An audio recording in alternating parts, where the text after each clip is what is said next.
La 3 de energías renovables 2. Hoy vamos a ver un poco algunas generalidades sobre cultivos energéticos, algunos indicadores sobre todo, más allá de cómo se realiza la producción en algunos casos, eh, indicadores de balance energético, uno muy utilizado que es el EROI o Energy Return on Investment, o sea, retorno energético de la inversión, sería básicamente de la inversión energética. Por cada unidad de energía invertida, ¿cuántas unidades de energía obtenemos? Esto es un indicador que se usa no solo para energías renovables, se usa para fuentes fósiles también. Algunas cuestiones de ventajas y desventajas de los distintos cultivos energéticos. Algo vamos a mencionar de residuos, una breve clasificación y bueno, como distintas estrategias para valorizarlos y bueno, sí la integración de no solo de los residuos, sino vamos a tratar de hacer algún acercamiento a lo que es la economía circular o a algunos conceptos. El tema de economía circular es muy amplio, da para digamos, hay cursos, incluso cursos de formación sobre economía circular solamente, así que vamos a tratar de hacer una breve mención. Ahí les dejé recientemente en el aula, al final de todo, un link del cálculo del indicador de circularidad de materiales, es de la Fundación Ellen MacArthur. Es una metodología que está bastante reconocida. Si entran acá, van a encontrar desde el Excel, un Excel con el cual pueden hacerlo para una empresa, adaptarlo a una empresa, y toda la explicación en la metodología, que es un material, un PDF. No es, digamos, son unas 60, 70 páginas, pero está bastante amigable para mirar algunas cosas. Después por ahí lo vamos a mostrar brevemente. Este de acá sería 66 páginas. Con texto bastante amigable sobre las distintas cuestiones a tener en cuenta para analizar este índice de circularidad de materiales. Tienen también algún otro material, este lo pueden descargar optativamente, y acá hay otro Excel que no es más que un ponderador, o sea, si tenemos 5 productos que parten de una empresa, a partir del valor de masa de ese producto y de su índice de circularidad, hace una ponderación de qué tan circular es la empresa en promedio en toda su producción. Así que bueno, es algo. Este les diría que es de lo más sencillo en ese aspecto. Este en cambio es es un poquito más complejo, que es el otro Excel que pueden descargar, pero bueno, es simplemente para mostrarles una de tantas alternativas para calcular de alguna manera la circularidad de una empresa. Y bueno, al menos esta es bastante reconocida, hay otros índices, pero este es relativamente sencillo y digamos, tiene cierto prestigio dentro de las formas de medir la circularidad. Bueno, ahora sí, ven bien la pantalla, ¿no? Me imagino, si no ya me hubieran avisado. Sí, se ve todo bien, profe. Bueno, perfecto. Entonces, vamos a comenzar brevemente con una introducción del concepto. Seguimos aprovechando el diccionario que les pasé. Siempre por ahí arriba pongo en la definición original en inglés, abajo la traducción. Para definir un cultivo como bioenergético es básicamente algo que se sembró, un cultivo que se sembró con el fin de ser utilizado para producir bioenergía. A diferencia por ahí de algún residuo o algún cultivo que tiene otros fines, alimenticios o textiles. Bueno, en el caso del energético es algo que se siembra, un cultivo que se siembra con ese fin, independientemente de la forma en que se utilice el combustible. Yendo, por ejemplo, a la soja no se produce, no se siembra para producir biocombustible. Parte de la soja, una industria que se dedique a producir biodiesel de soja, compra ya el producto como un commodity y parte de ese producto se puede utilizar para obtener aceite y formará parte de una matriz, pero la soja que se sembró en algún establecimiento no se lo puede considerar como un cultivo bioenergético porque se siembra con otro fin. Después tiene varios posibles usos y como es un commodity se compra y se puede obtener, entre otras cosas, biodiesel, además de una serie de otros productos que surgen cuando se produce biodiesel. Acá vamos a ver algunos indicadores que son los básicos para obtener un resultado energético.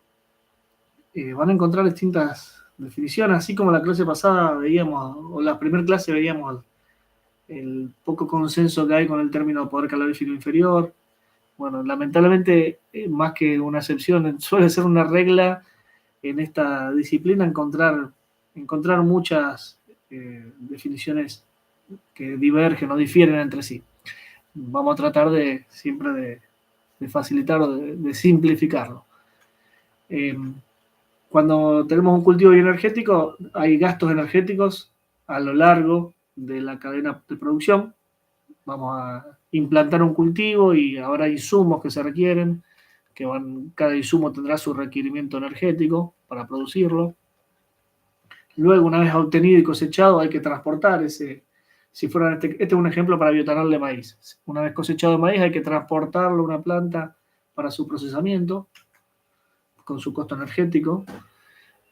La planta industrial requerirá energía para el procesamiento de ese maíz, para las distintas etapas, que ya veremos más adelante en el cursado, pero acá simplemente hacer mención que la parte industrial tiene gastos energéticos. Y obviamente si estamos produciendo energía, a lo largo del ciclo de vida de todo este proceso, es esperable o es necesario para que sea sustentable que obtengamos más energía que la que estamos gastando en cada una de estas etapas. Si no, estamos realmente en un ciclo muy negativo.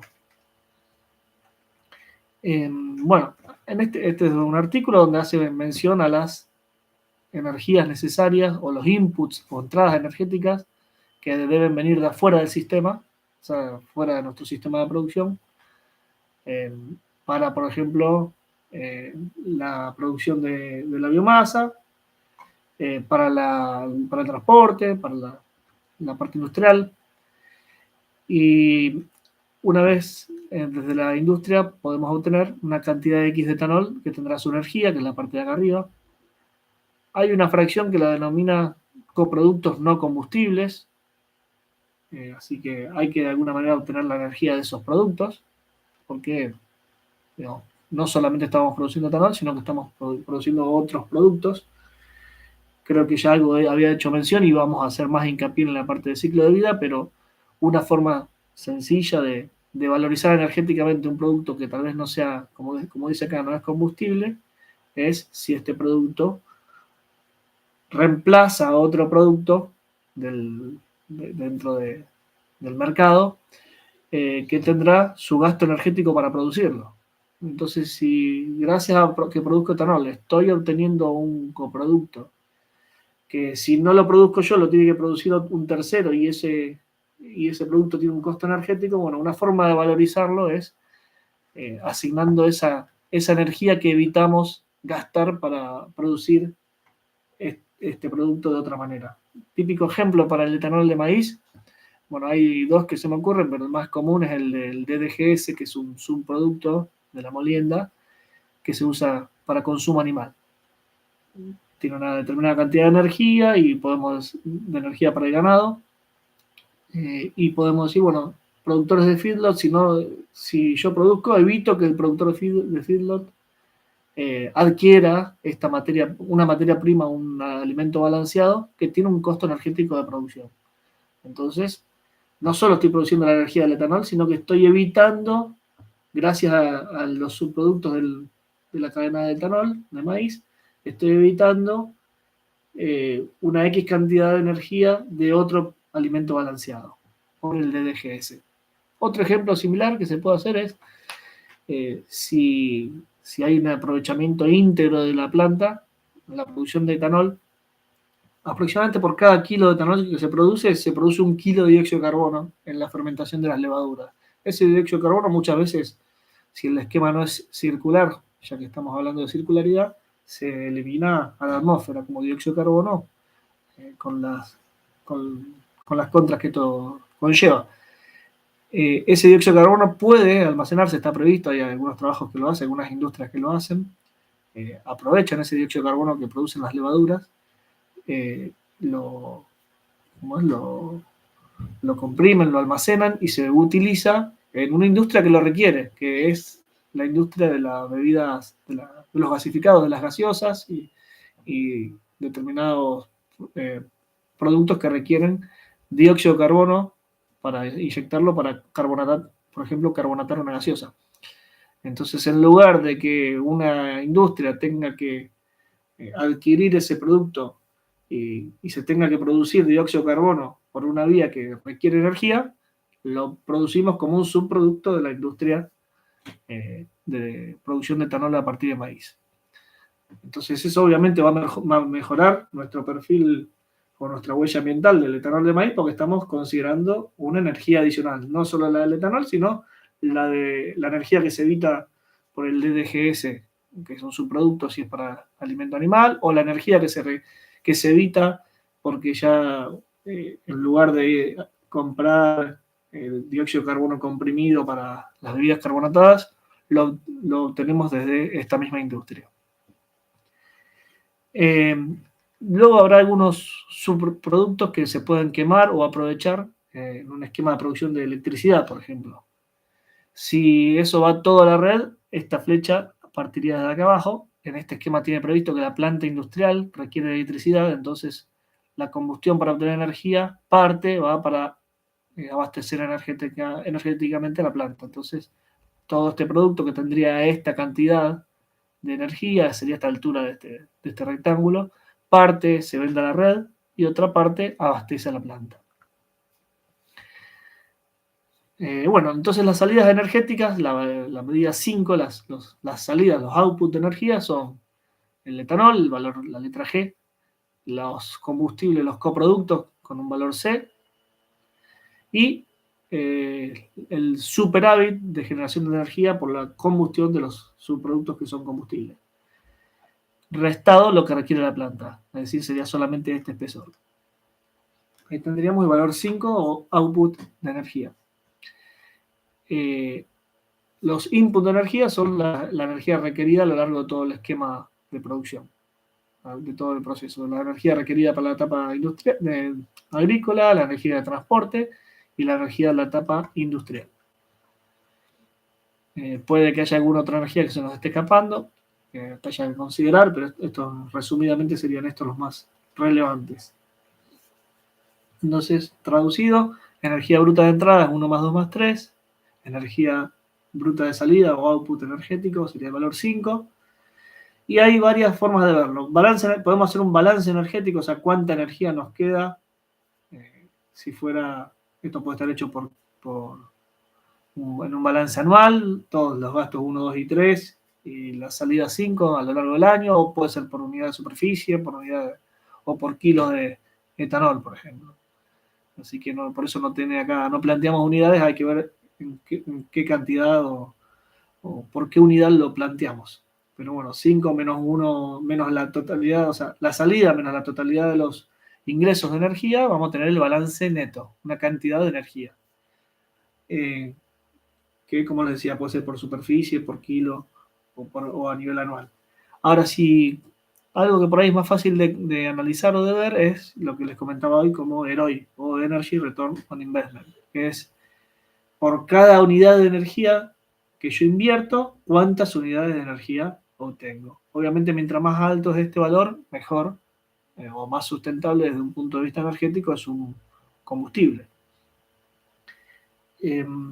Acá, bueno, después vamos a ver algunos ejemplos y, como les comentaba, algunas discrepancias que hay que tener en cuenta. Además, vendrían a ser algunos gastos directos, pero hay cuestiones acá, por ejemplo, que no están contemplados en esta ecuación, que es o al menos habría que ver si está explicitado o no, que es la energía asociada a la producción de insumos. A lo mejor acá está contemplado solo la del proceso productivo agrícola, las labranzas agrícolas que requieren energía, pero bueno, si no está explicitado hay que tener en cuenta que en realidad puede haber una energía relevante para producir los insumos. Si yo agrego una cantidad X de fertilizante, si no está incluido en este 1, hay que tenerlo en cuenta, porque es un valor relevante. En el caso del maíz, el fertilizante es un valor relevante en términos de, ya sea monetarios, pero también energéticos. Y luego se puede considerar la energía asociada a la disposición final de los residuos. A lo mejor un proceso productivo genera residuos y para dar una disposición final puede haber un gasto energético.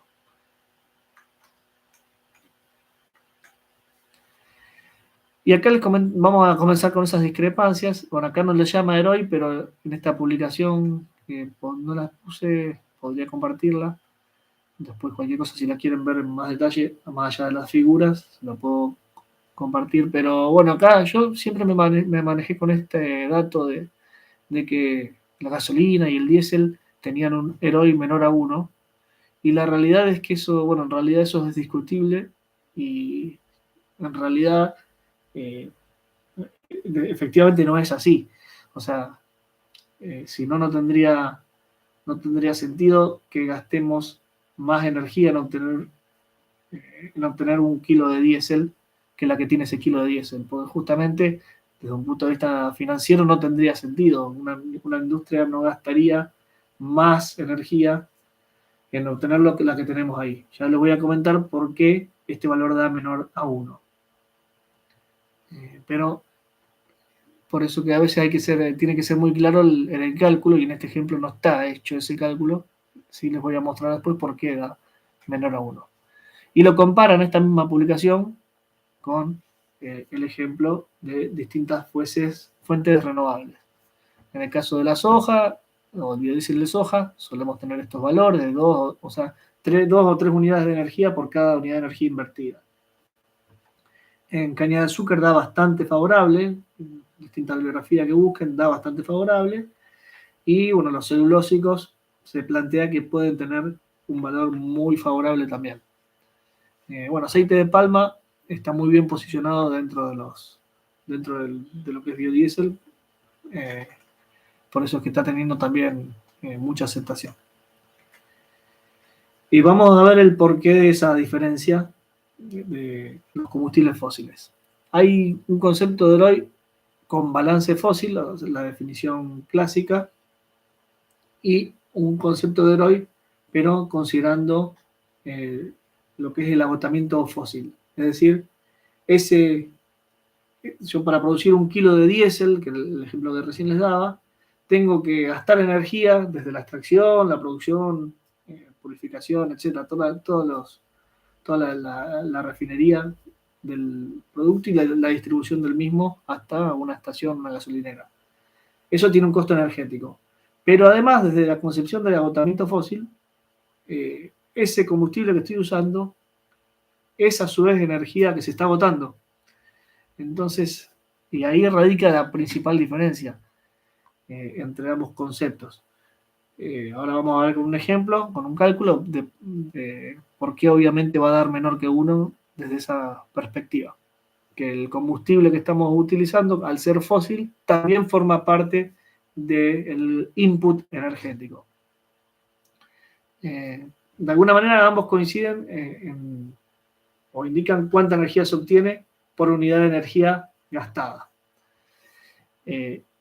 Como les decía, difieren en el concepto de agotamiento, ya que en este caso, como les decía, el propio combustible tiene una energía que se va a agotar y es fósil. Que esto no aplica para lo que es biocombustible, porque esa energía que si obtenemos bioetanol, ese bioetanol que se quema, al no ser fósil, no se contabiliza porque no está agotando una fuente fósil. Por eso el punto 3 que marco acá, que este concepto de agotamiento fósil, no van a encontrar dos bibliotecas o dos diferencias de cálculo para un biocombustible. Vamos a un ejemplo concreto. Supongamos que para obtener 1 kilo de un combustible fósil X se gastan 5 megajoules en toda la cadena aguas arriba hasta llegar hasta la gasolinera. Y ese combustible tiene 50 megajoules por kilo. En el sistema clásico va a ser salidas, lo que tiene el combustible, los 50 megajoules, dividido las entradas, los gastos energéticos, que son 5. Bueno, en ese caso tendremos un ROI de 10. Por cada unidad de energía que yo gasto en todo el ciclo de vida del combustible fósil, obtengo 10. Obviamente, mientras más alto, es mejor. Con el concepto de agotamiento, ¿qué pasa? En el input está que ese kilo de combustible es un input a su vez. O sea, es una salida energética, pero a su vez es un gasto energético porque se está agotando 1 kilo de combustible fósil. Entonces, obviamente, si está en el numerador y en el denominador, y además en el denominador estamos poniendo los gastos aguas arriba, obviamente sí o sí va a dar menor que 1 si es una fuente fósil. Una cuestión matemática. El 50 está arriba y abajo en el denominador además tenemos el costo energético. Por eso es que en esta publicación lo vemos con un valor de 0,9 y si buscan otras publicaciones, el 10 o el ROI de los fósiles está en valor de 10, de 20. Vamos a ver ahora algunos ejemplos. Me faltaba esto. Bueno, en el valor clásico tenemos salidas, output energético dividido los inputs. La división entre uno y otro daría el ROI con la definición clásica. La definición con agotamiento fósil, el combustible es tanto un output como un input, entonces siempre va a ser mayor lo que está debajo de la barra que lo que está como salida. Siempre va a dar menor a 1.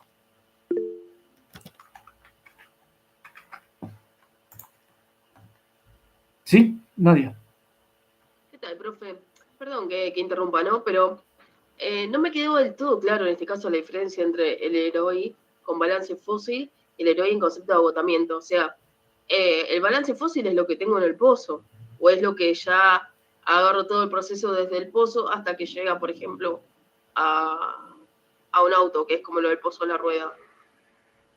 Mira, en la definición clásica considera a la energía que tenés en ese kilo de combustible fósil producido, listo para usar, Sí. Lo considera solo como un output. Porque no considera el agotamiento. Es por cada unidad de energía que tenés en ese combustible fósil, cuánto gastaste en todo el proceso productivo de ese combustible. Entonces eso está solo en el numerador. Es, como la definición clásica lo dice, cuánta energía obtengo por cada unidad de energía invertida. Ok. Pero ese combustible no se considera parte, la energía de combustible no se considera parte del input, parte de la división del denominador. ¿Y a qué se llamaría en este caso el input y el output? Perdón, no te ¿Es la escuché. entrada de este tipo de energía? Perdón, me cortó al principio, ¿me lo podés repetir la consulta? Perdón, disculpe, en este caso, cuando a la hora de input y de output, está hablando en este caso lo que entra en cantidades de unidades de energía y lo que sale en cantidades de energía. Claro, el input son todos los gastos energéticos, los gastos para extraerlo, los gastos para refinarlo, los gastos para transportarlo, todos los gastos a lo largo de la cadena.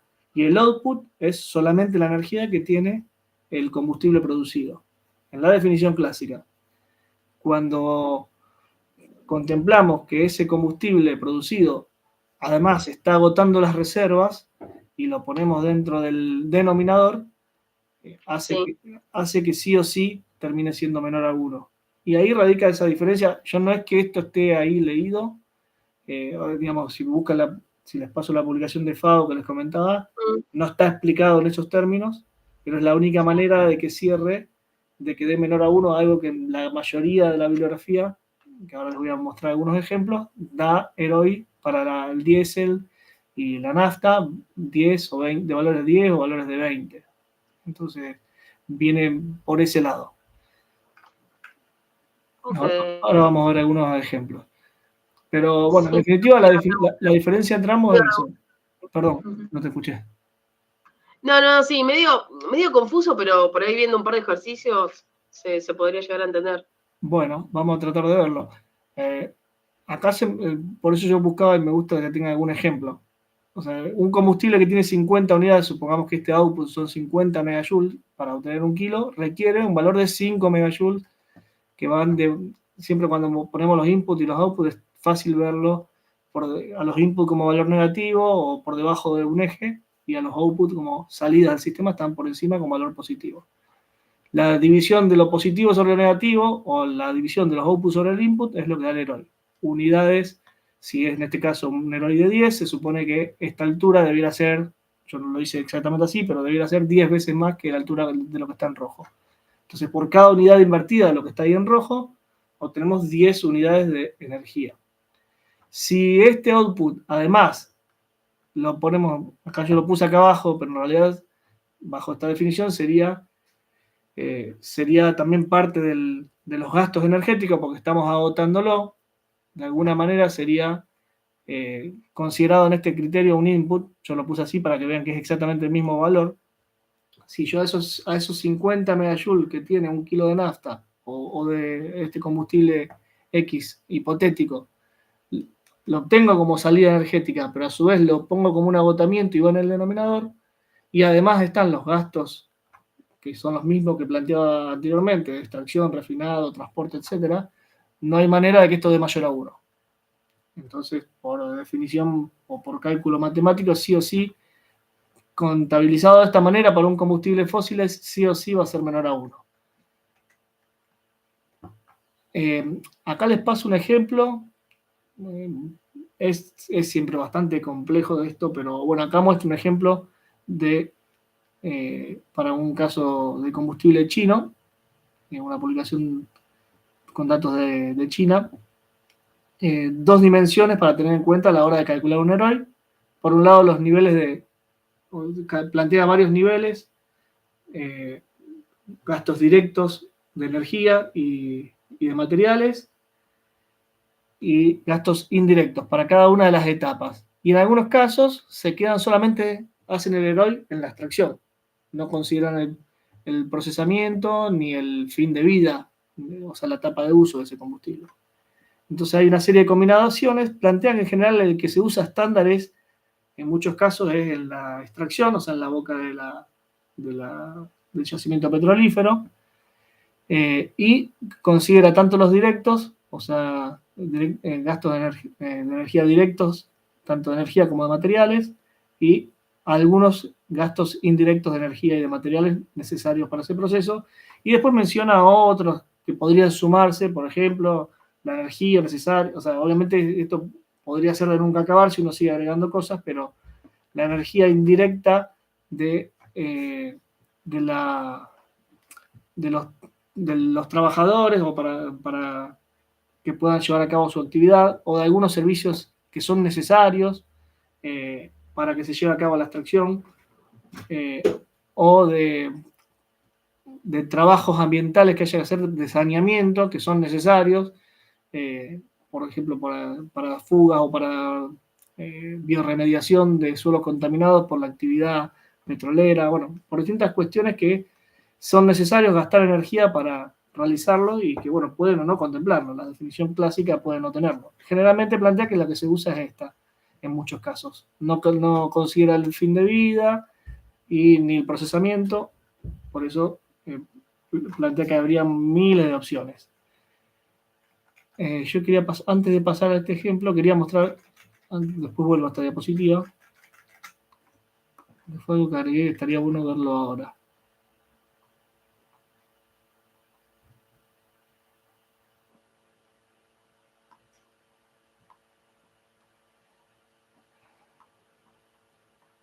Ay, no me quedó. Tengo la... Pensé que lo había puesto y no lo estoy viendo. Si no, tengo el PDF, que justo lo descargué hoy. Bueno, no me quedo acá. Les voy a mostrar el PDF donde se ve perfecto eso. Ahí está acá. Se ve que en el preparado de la diapositiva hoy no lo incluí finalmente.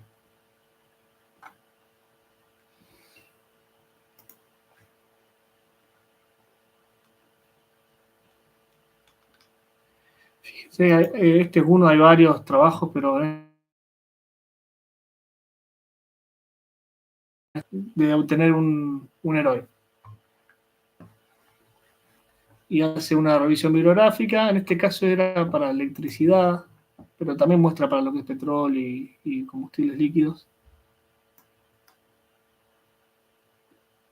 Plantea que podemos tener un valor en el punto de extracción y gastos energéticos.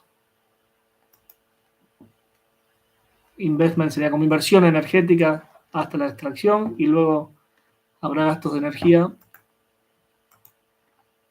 No me está dejando avanzar. En la etapa para llegar hasta el punto de uso. Y bueno, plantea de homogeneizar o armonizar, y armoniza en algunos ejemplos, lo de la literatura de varios trabajos, para comparar el héroe original con el héroe ya armonizado. O, digamos, teniendo en cuenta algunas cuestiones para que sean comparables. Esto lo vamos a ver acá.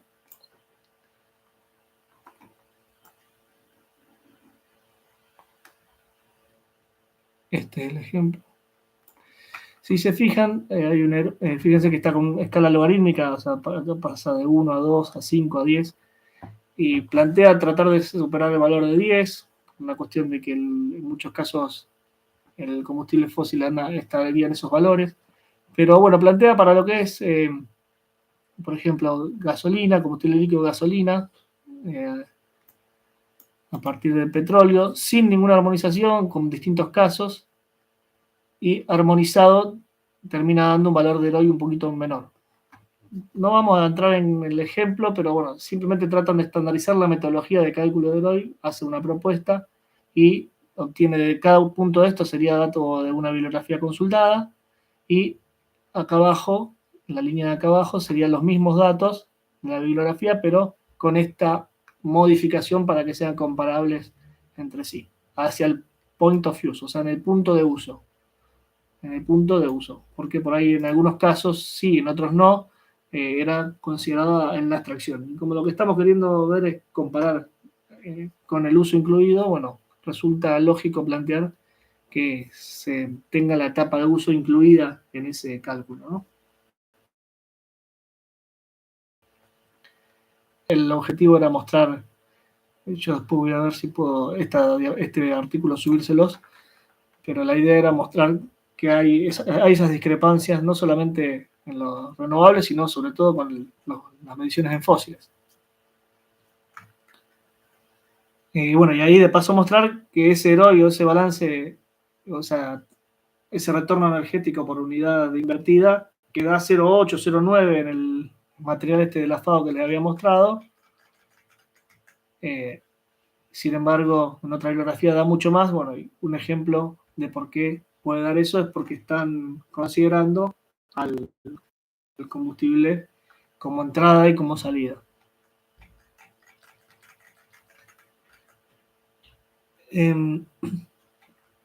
Bueno, vamos a un ejemplo de los inputs a tener en cuenta para, por ejemplo, un cultivo de maíz para obtener bioetanol. En un lote de maíz tenemos que preparar el lote con control de malezas, un control o mecánico si fuera necesario, uso de combustibles para las distintas labores agrícolas, combustibles y lubricantes para la maquinaria. Una etapa de siembra donde se gastará semilla como insumo, se gastará fertilizante, algún tratamiento de semilla. Bueno, cada uno de estos insumos tendrá su gasto energético. Durante el crecimiento del cultivo se hará aplicación de fertilizantes también, no solamente en la siembra, sino más adelante también se suele aplicar. Algún producto fitosanitario. Y cada una de estas etapas también tendrá gastos de combustibles y lubricantes. Y por último, la etapa de cosecha, que también, obviamente, gasta una buena cantidad de combustible. Otro ejemplo de un cultivo bioenergético, en realidad no lo llamaría en este caso cultivo bioenergético, ya que son pastizales en este caso naturales, no se sembraron, pero sí tienen este tema. Este es un caso cuando viajaba por mi tesis a estos espartillares, y bueno, es una práctica habitual su quema. Entonces el planteo era aprovecharlo en lugar de quemarlo, cosecharlo y aprovechar la combustión. Tiene, por ejemplo, una serie de hormigueros, había que, digamos, acondicionar el terreno para facilitar el paso a la maquinaria, con alguna herramienta que un productor ha realizado para ese fin. Luego, con una desmalezadora común que se usa para producir, para cortar pasto para luego poder hacer los rollos. Se puede realizar las andanas de pasto cortado que se dejan orear y secar a campo, y con un hileradora. Cada una de estas herramientas, cada una de estas pasados de maquinaria requiere energía. No es un cultivo convencional, como les decía, no es una práctica habitual. Yo lo calculé para mi tesis, para obtener datos de un pastizal natural, los gastos energéticos que requiere. Así que este es un rastrillo estelar que se usa para que varias andanas, cada una de estas hileras de pasto cortado es una andana. Con ese rastrillo se juntan 2 o 3 andanas en una para hacer más volumen, ya que después el enfardado requiere una cantidad grande de material, ¿no? Entonces, además, esto permite no solamente juntar andanas, sino después permite dar vuelta a la andana y que se seque del otro lado. A veces se tiene que pasar más de una vez. O se deja secando a campo y la parte que está abajo húmeda, al armar la andana, se da vuelta. O sea, es una andana más grande, pero además se da vuelta material y facilita el secado. Luego se enrolla con una rotoforradora para poner rollos. En este caso nosotros medimos en ese lote, en la cosecha, se pudo cosechar prácticamente la mitad. Quedó mucho material. En consumo de combustible de todas estas etapas, de 17 litros de gasoil por tonelada de materia seca. Es decir, por tonelada cosechada, que fueron 3,3 toneladas por hectárea, se gastaba por cada una de esas toneladas 17 litros, alrededor de 50, 60 litros por hectárea. Habría que ver bien la cuenta, pero estaría más o menos por ahí.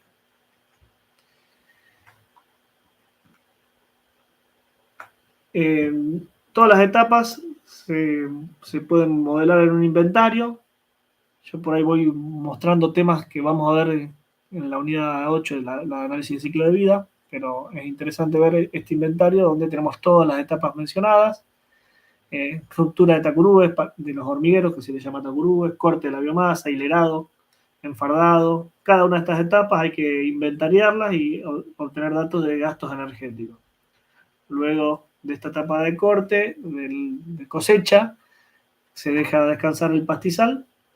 Hoy día se plantea reemplazar, o sea, esto un escenario alternativo al actual, donde actualmente, en lugar de cortarlo, se está quemando, hoy día en este ejemplo. Para hacer un acondicionado, un pretratamiento, bueno, cada una de estas etapas industriales también tiene un gasto energético y hay un residuo sólido que puede autoabastecer a la planta. Para obtener una función, que en este caso sería 1 megajoule de combustible líquido, y si hay algún subproducto que se pueda aprovechar. En este caso se plantea reemplazar el escenario actual, donde hoy día, como les decía, se quema y luego se pastorea con hacienda. El planteo es que se siga usando en un planteo ganadero, pero que sea un planteo energético ganadero, o sea, se usa en ganadería y además para obtener un producto. Y se reemplaza y tengamos un proceso evitado. Evitamos electricidad del mix argentino, de la matriz argentina, que es en su mayoría fósil. Bueno, algunos ejemplos de datos, en este caso de esta bibliografía, una serie de productos, caña de azúcar. Estos son lo que podríamos llamar combustibles de primera generación. Es decir, con energía a partir de combustibles de cultivos energéticos convencionales. Caña de azúcar, remolacha azucarera, sorgo, maíz, arroz, trigo, papa, varios ejemplos de cuántas toneladas de materia verde, o sea, con agua incluida, fresh biomass, y cuántas toneladas de materia seca se cosechan por hectárea. Una eficiencia de conversión, fíjense que en este caso lo hacen litros por tonelada de materia verde o de fresh. fresh, en la mayoría de los casos fresh way, en algunos casos dry way, por tonelada de materia seca. ¿Cuántos miles de litros de etanol se podrían obtener por hectárea en cada uno de los ejemplos? Fíjense lo bien posicionada en producción que está la caña de azúcar, también la remolacha azucarera. Grano de maíz tiene un valor alto también de producción. Y los energy inputs. En este ejemplo obtiene energy input y calculan lo que tendría que ser como un EROI, lo llaman de otra manera, net energy balance, pero está como un ratio, o sea, como una relación, que es lo que hace el EROI básicamente, y da un valor de 6,7 para la caña de azúcar. En maíz en general vamos a tener estos valores más bajos, lo van a encontrar. Es consistente con la publicación de FAO, es una publicación de FAO que les había mostrado.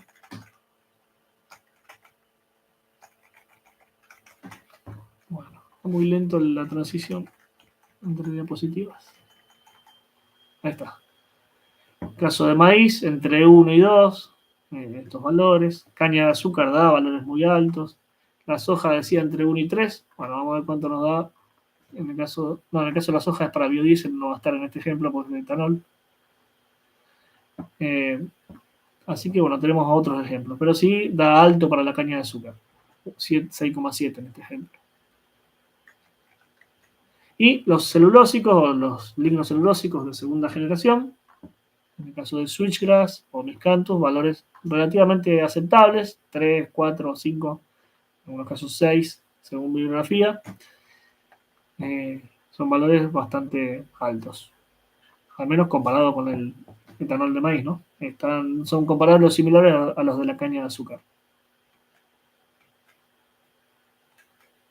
Bueno, algunas ventajas de los biocombustibles plantean nuevos puestos de trabajo para el sector primario, prestación de servicios, o sea, si aprovechásemos toda la gran cantidad, por ejemplo, en la especie que trabaja en mi tesis, que son alrededor de 2 millones de hectáreas, si se pudiera usar o aplicar algún modelo para obtener bioenergía, tendríamos millones de hectáreas para integrar sistemas productivos, para cosechar, para desmalezar, o sea, esos servicios, el sector de servicios, donde hay gente que presta servicio para desmalezar o cortar para tener rollos de pasturas, bueno, sería una oferta de trabajo para prestación de servicio para el sector contratista rural. Eso en etapa agrícola, obviamente etapa industrial también. Bueno, obviamente la ventaja de disminuir la dependencia de combustibles fósiles y reducir efectos nocivos de estos combustibles fósiles. Incluso en este ejemplo, donde habitualmente la biomasa se quema y genera material particulado y un montón de contaminantes, nosotros acá en Rosario estamos acostumbrados a la quema de pastizales acá enfrente en el delta de Paraná. Hay otros efectos que también se podrían evitar si en lugar de quemarse se pudiera cosechar.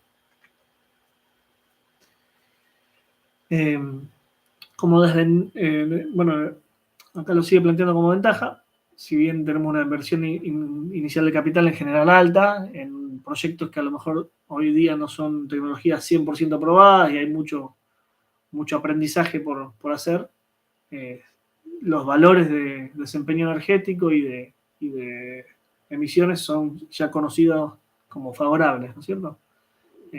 Las tasas de retorno energético y de la cantidad de emisiones son favorables en este tipo de sistemas o de propuestas bioenergéticas. En algunos casos, cuando estamos hablando de valorización de residuos, podemos dar aprovechamiento a algo que hoy día es un residuo. Entonces eso tiene un valor adicional. Si hay una industria que genera un residuo y no sabe qué hacer con eso, y lo está quemando o le está dando una disposición final, pasa de ser un problema a tener un valor agregado, un valor de mercado. Caso típico del ejemplo que les puse en el aula de la localidad de Córdoba que tienen producción a partir de cáscara de maní. Si no se aprovechase de esa manera, para esa industria, que no era una industria energética o bioenergética, en ese entonces el maní era un problema.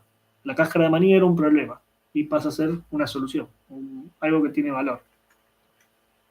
Obviamente, no se hizo gratis, no se hizo solo, hubo que hacer inversión, hubo que generar know-how y eso requiere una decisión empresarial que inicialmente precisaron una inversión no menor en algo que es de riesgo porque no sabían si podía funcionar o no, o si iba o no a funcionar. Hubo que hacer una serie de estudios de prefactibilidad y bueno, hubo un riesgo asociado. Para este tipo de decisiones hay riesgos asociados.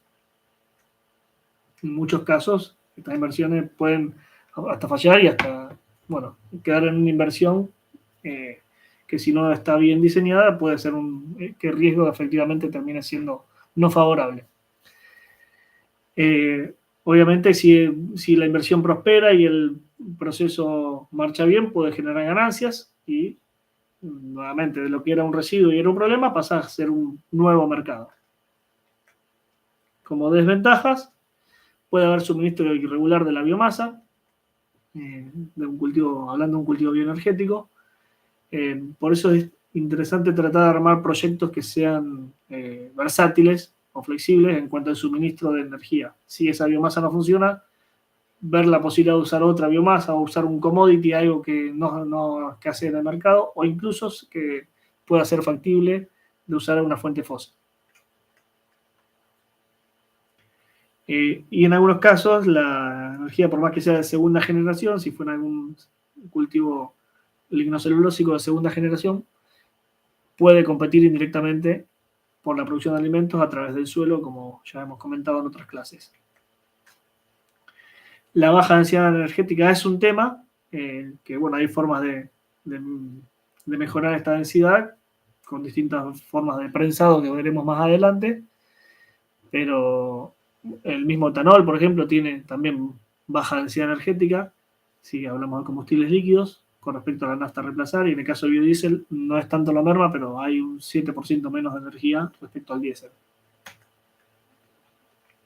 Y la biomasa suele tener buena parte de su costo en cuestiones logísticas y tanto de transporte como de almacenamiento, asociado un poco a la baja densidad energética, que sobre todo en los combustibles sólidos, si hablamos de un rollo, si se almacena en forma de rollo, por ejemplo, y la densidad es muy baja, la verdad, y que vaya que está prensado, es muy baja. ¿Se soluciona con un pellet? Sí, pero bueno, no todo es factible de peletear o el mismo peleteado es una inversión, una peleteadora puede ser una inversión muy alta incluso dentro del proyecto, a tener en cuenta.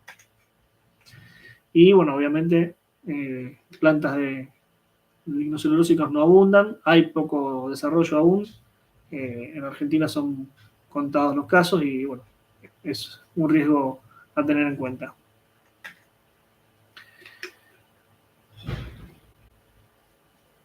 Bueno, vamos a pasar a la parte de residuos.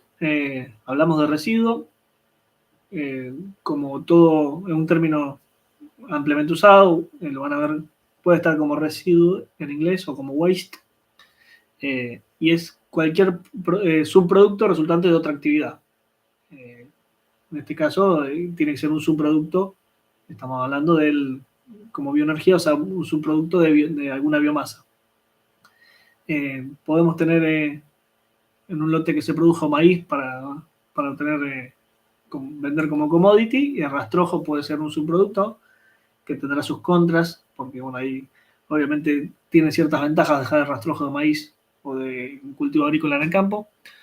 Es un subproducto de la industria de la caña de azúcar, obtenemos el azúcar y el bagazo puede ser un subproducto que se puede utilizar. En muchos casos lo que queda en el campo es una práctica habitual quemarlo por la cantidad abundante de material que queda y después hay que hacer una nueva siembra de caña de azúcar y bueno, muchas veces o año a año en muchos casos lo queman y bueno, un planteo, obviamente, si algo se está quemando, es el primer lugar a donde yo apuntaría para no hacerlo y aprovecharlo. Rastrojo de trigo, corteza, serrín, viruta, etcétera, son ejemplos de residuos que se pueden utilizar como fuente de bioenergía. Los vamos a clasificar entonces en función de dónde provienen. Si es de una etapa agrícola o forestal, lo vamos a considerar un residuo primario. Si tiene un procesamiento industrial y es, por ejemplo, la serrín, la viruta, la cáscara de maní, como veníamos hablando, son residuos de una actividad industrial. Ahí estamos hablando de secundarios. Y si provienen de un residuo luego de la etapa de uso del producto, hablamos de cartón, hablamos de aceite de cocina usado, todo lo que es la etapa de consumo de residuos urbanos, por ejemplo, de cáscaras de frutas, o residuos urbanos que se van generando, residuos orgánicos. Ahí ya luego de la etapa de uso hablaríamos de residuos terciarios. Bueno, acá básicamente un lugar de donde pueden sacar esa definición. Está en inglés, yo acá lo traduje. Cuando vienen de la etapa, digamos, obtenida de la naturaleza, tal cual como se extraen como residuo de una actividad agrícola, o en el caso de una actividad forestal, los residuos de poda, de la parte que no se utilizan de esa producción forestal, como la copa de árboles o ramas menores. En los secundarios de cualquier industria, como ya lo había comentado recién, cáscara de nuez, bueno, los mismos ejemplos. Y residuos terciarios, como les comentaba hoy, luego de la etapa de uso. De esta misma publicación, fíjense ejemplos de residuos primarios de la etapa agrícola. Straw o Stover son rastrojos. Alguna ventaja es que, bueno, tienen, bueno, más que ventaja, cuestiones técnicas, ya hay maquinaria disponible para cosechar un rastrojo. Lo mismo también hay maquinaria para la parte forestal. Entonces, es un residuo que hoy día ya se cosecha, no es que hay que hacer maquinaria para obtenerlo. Y algunas ventajas, no compite con la comida. Y en algunos casos, para los rastrojos, el hecho de que haya menos rastrojos, como una ventaja potencial es que el rastrojo a veces es insumo o inóculo para algunas enfermedades para el próximo cultivo. Tiene usos alternativos, o sea, o constraint, que sería como desventaja, es que inhibimos o afectamos al ciclado de nutrientes, en algunos casos se usa para consumo animal, tienen baja densidad energética, bueno, algunas desventajas. Y momento de disponibilidad después de la cosecha. Y otros ejemplos, no quiero ahondar en detalles, se va a hacer muy, muy tedioso, se la dejo por aquí si quieren mirar, para lo que son ya secundarios, ¿no? Después de residuos industriales.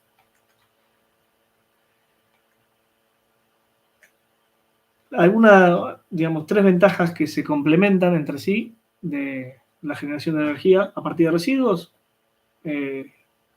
Básicamente, bueno, desde ya que estamos aprovechando algo que si no sería un residuo y que a veces es un incordio o algo problemático para una industria, se evitan, o sea, mejoran la huella ambiental del producto principal. Si estamos produciendo maní, la producción de maní está generando un subproducto que evita la obtención de energía fósil.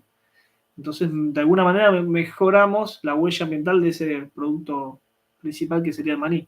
Obviamente, a la hora de querer hacer un marketing empresarial, ese maní, por usar la cáscara y ya no tirarla como residuo, sino utilizarla, mejoramos el perfil ambiental del maní. No solo porque no se genera ese residuo, sino porque se evita el uso de energía fósil.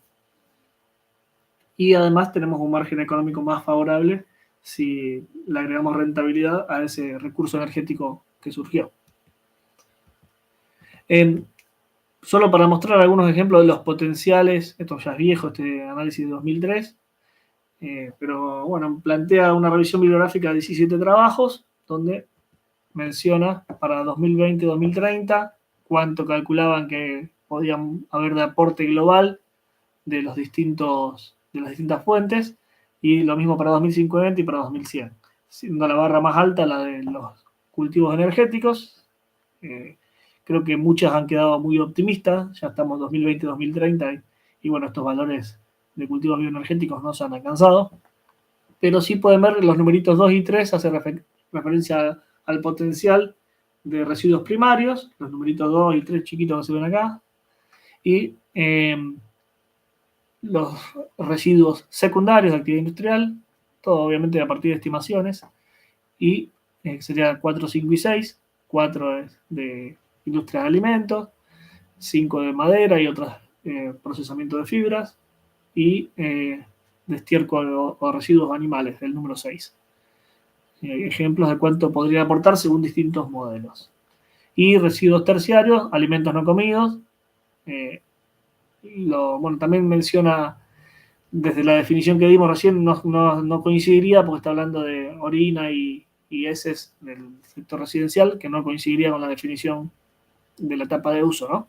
Pero lo pone dentro de residuos terciarios. Y residuos orgánicos no alimenticios. El número 7 y 8, según... Bueno, básicamente las estimaciones de cuánta energía a nivel global podrían... estos 17 estudios que se relevaron por aquel año 2003, cuánto podrían contribuir en distintas etapas. De esta misma publicación que les mostraba hoy, plantea, hoy alguien, creo que, no me acuerdo quién había comentado, del well to wheel, o sea, del pozo a las ruedas, cuántas emisiones se podría evitar. Esta es una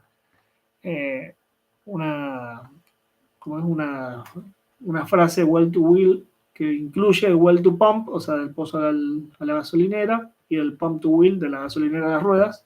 Entonces sería el ciclo completo, ¿no? Del pozo a las ruedas. ¿Cuánto podría disminuir las emisiones de dióxido de carbono? Bajando en el caso de la caña de azúcar, pueden disminuir prácticamente un 100%, y en algunos casos, en algunos cultivos, es hasta desfavorable. O sea, en algunos casos analizados, el análisis de ciclo de vida dio que se emite más bajo determinadas formas de producción. Algunos etanoles de maíz emiten más dióxido de carbono del combustible fósil a reemplazar. A los lignocelulósicos lo ubican en general con buenos índices de desempeño. Y en el caso del biodiesel hay distintos trabajos, distintos valores también reportados. Y este es otro ejemplo también. Incluye con cambio de uso en LUC, without es WO sin cambio de uso del suelo, y con cambio de uso del suelo incorporado. Obviamente, si incluye el cambio de uso del suelo, que es la W que tenemos acá, van a dar mayores emisiones de gases de efecto invernadero. Si no lo incluye, va a dar menor. Y tenemos desde el pump to wheel, o sea, de la gasolinera de las ruedas, esto es la etapa de combustión del combustible en sí, que cuando estamos hablando de etanol, lo que es interesante ver, hay esa combustión, se libera dióxido de carbono, pero se cancela perfectamente con el dióxido de carbono fijado durante la etapa agrícola. Por eso es que la barra roja es desde el pozo a las ruedas. La etapa agrícola considerarían como el pozo de extracción del etanol de alguna manera, y la barra roja vendría a ser todo lo positivo menos lo negativo. Entonces en algunos casos, si da por debajo de cero, es que según ese estudio, no solo se evita emitir dióxido de carbono a la atmósfera, sino que se incorpora dióxido de carbono, se extrae dióxido de carbono de la atmósfera, si la barra roja da negativo, ¿no? Así que, bueno, en la gran mayoría dan algo de emisión, pero siempre menor al de la gasolina, que en este ejemplo, la gasolina, tenemos esta emisión de alrededor de más de 90 gramos de dióxido de carbono por cada megajoule de energía en la gasolina. No sé si logran ver la comparación. Esto es para la gasolina, y bueno, en el caso de maíz, si queremos interpretarlo, con cambio de uso del suelo, que es este de acá, y sin cambio de uso del suelo considerado, estamos prácticamente en ambos casos cercanos a la mitad, un poco más de la mitad de lo que emite la gasolina, ¿no? Y en algunos casos, en el caso del switchgrass, es bastante más favorable. Fíjense que en la etapa de maíz tenemos, obviamente, en todos los casos tenemos la combustión, que son prácticamente iguales, esta la barrita de acá arriba. Lo que difiere es de la etapa productiva agrícola, ¿no? Del well to pump, de la etapa que vendría a ser la producción agrícola, hasta la gasolinera. En este caso de algunos cultivos energéticos es muy bajo esa barrita. Bueno, algunos ejemplos. Y rastrojo de maíz, que da bastante favorable también. Bueno, y ya estaría quedando la última parte de hoy, que es la de la economía circular. No sé si quedó antes que me olvide, después va a hablar Ignacio, o sea, cuando terminemos ahora la parte de economía circular va a hablar Ignacio sobre la parte de los talleres. No sé si antes de entrar a la parte de economía circular queda alguna duda.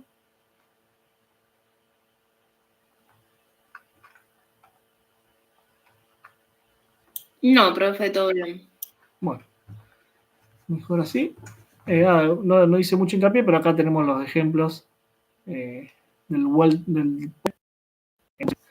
biocombustibles, y cuando agregamos la diferencia entre uno y otro es cuando agregamos ya la etapa de uso. De well to pump no incluye la etapa de uso. De economía circular, de este manual, en realidad cita al trabajo, mucha gente cita a este autor, Kircher, como un referente de la parte de economía circular. En este trabajo él encontró muchas definiciones, habla de 114 definiciones distintas de economía circular, o sea, es otro término que está ampliamente usado y, bueno, no siempre encontramos las mismas definiciones, pero bueno, dentro de tantas alternativas, me interesó esta definición, definirla como un sistema en el cual se busca minimizar el uso de recursos, o sea, las entradas, tanto de energía como de materiales, minimizar también la formación de residuos, tratar de disminuir al mínimo las emisiones, las fugas. Hoy les compartí un pequeño video donde mostraba un ejemplo de usar en la industria petrolera. Hay venteo de gas, en muchos casos, que no se le puede dar uso y se lo ventea o se lo quema. Bueno, plantea, la verdad que sería para evitar esas emisiones, esas fugas, buscar algún sistema que ese venteo pueda aprovecharse. Y era un pequeño ejemplo de buscar tener un enfoque de economía circular para disminuir emisiones. Algunos de los verbos que van a encontrar, lo que se busca es ralentizar, o sea, cuando se habla de ralentizar es que sea más prolongada la vida útil de un producto, cerrar, o sea, armar bucles, lo que es un residuo, tratar de incorporarlo en alguna parte de este sistema o de otra industria, pero que se le pueda dar un uso. Y esto muchas veces se tiene que plantear desde el diseño de un producto. Unir ciclos, estrechar ciclos, tanto de materiales como de energía.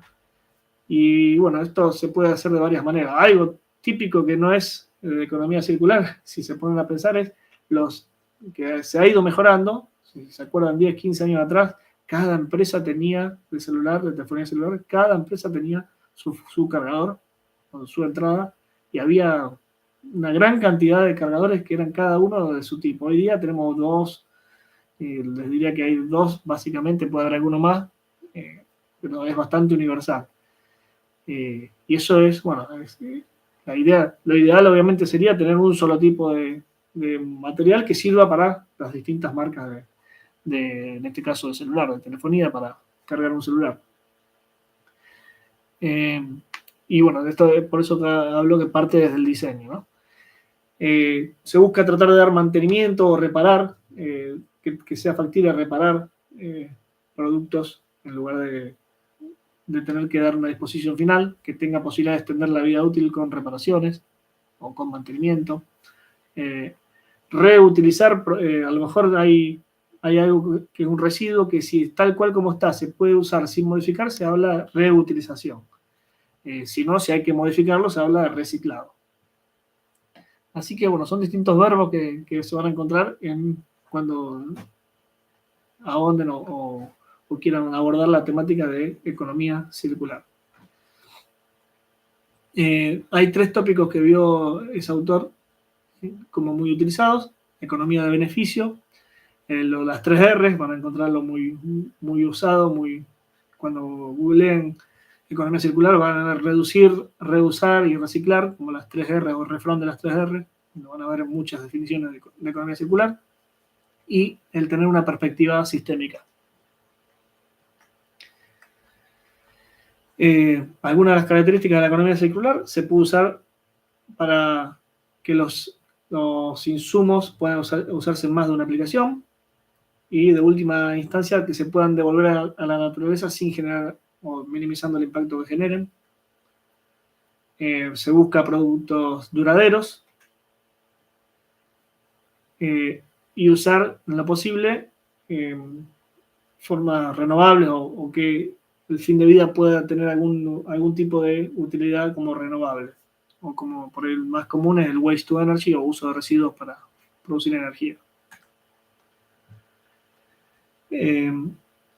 Se puede usar en múltiples sectores, en distintas escalas, tanto a nivel individual como a nivel sectorial o empresarial.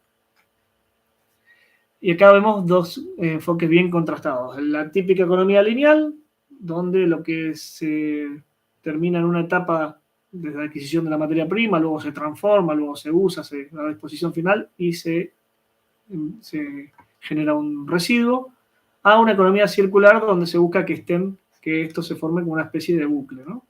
Que el residuo final pueda ser utilizado, y acá el diseño es clave cuando armamos un producto. Por ejemplo, que si el producto está con varias capas y esas capas no se pueden separar y no se puede, no pueden ser, no se le puede encontrar una manera para reutilizarlo después de su fin de vida, bueno, hay que buscar en el diseño una manera en la cual ese diseño en capas se busque otra alternativa donde se pueda tener, por ejemplo, un solo material que se pueda luego utilizar. Un ejemplo que se me ocurre clásico, que es el de los productos fitosanitarios, los bidones de productos fitosanitarios, que se le está dando como fin de vida una alternativa para utilizar ese plástico. Primero, evitar el uso en productos, no me acuerdo del nombre, pero adulterados. Producto adulterado que se revende con la misma marca. Entonces, bueno, una digamos, desde las buenas prácticas agrícolas se plantea que tiene que estar, después de utilizado, se tiene que no solo lavar con un triple lavado, sino que muchas veces recomiendan perforarlo para que no se vuelva a utilizar. Pero esos bidones plásticos muchas veces se está planteando usar en la producción de, por ejemplo, varillas de plástico para el mismo sector agropecuario. Varillas de plástico para armar alambrados. Bueno, fíjense que la idea es que prácticamente, o sea, la circularidad completa es algo obviamente impracticable, pero mientras más se cierren estos bucles, más sustentable es desde este punto de vista, ¿no? Otro ejemplo, tenemos materias primas, se produce, se usa y luego se genera un residuo no reciclable. Bueno, siempre algún residuo que tal vez no sea reciclable va a haber, pero en la medida que buena parte de esta etapa de uso genera un residuo que pueda reciclarse y volverse a la etapa de producción, vamos a estar aumentando de alguna manera la circularidad.